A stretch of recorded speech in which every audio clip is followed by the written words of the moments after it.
history and evolution of Disney. Faith, trust, and pixie dust. Now, these are all words that we know and love because we grew up with them. Disney was the better part of our childhood, and I'm going to walk you through how the magic started. From the mind of Walt Disney himself to the Imagineers that helped him through everything, all the way up to the Disney we know and love today. But it all starts with Walt E. Disney. Walt E. Disney was born on December 5th, 1901 in Hermosa, Chicago. Him and his siblings grew up on a farm there, and Walt was inspired by the trains and all the life he would see through there. Now, if we fast forward a few years to 1919, Walt started working for the Pesman Robin Commercial Arts Studio as an apprentice.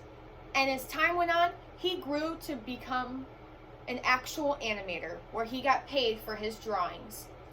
But that job didn't last long, most likely a month or so. And after that, he started working at the postal office in about October, November, right around Christmas time, to deliver the magical letters to Santa. But after the postal office, he went home and he drew to start his own business. And that he did.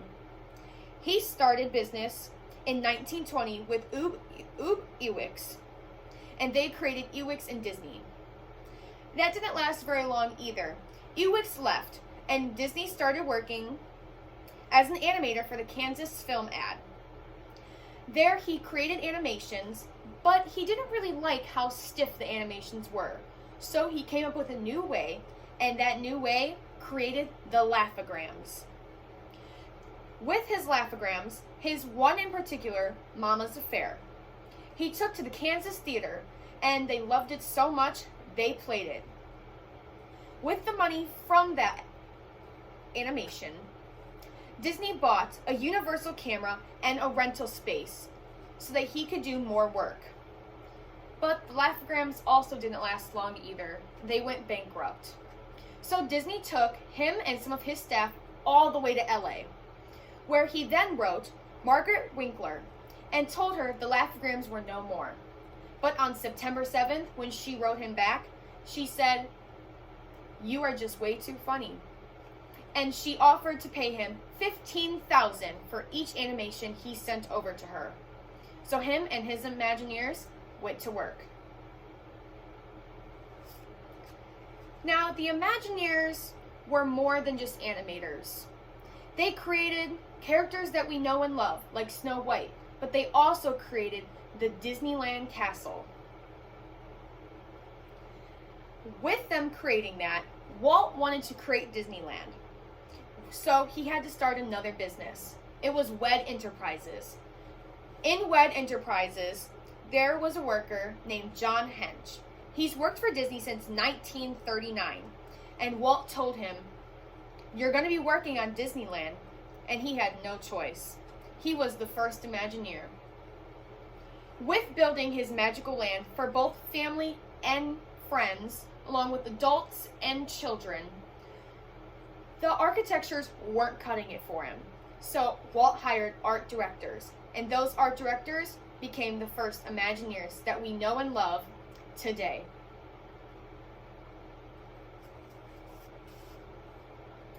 Now, when you think of Disney, you think of what? Princesses and Disney Channel. But it's a lot more than that.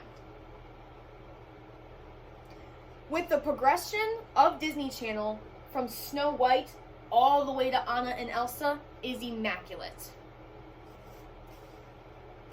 We've grown to love Disney Channel, like their characters from old Disney Channel such as Hannah Montana and Girl Meets World, all the way to new Disney Channel like Casey Undercover. We know and love them all.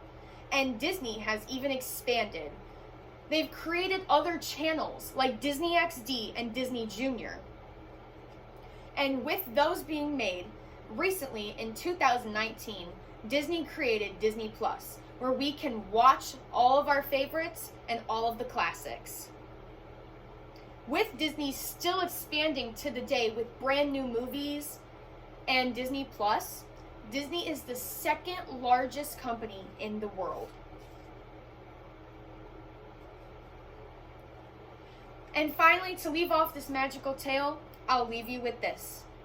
Without the mind of Walt Disney and his brilliant Imagineers, the Disney Channel we've known and loved today and yesterday wouldn't be where it is. So finally, with Disney, dreams do come true.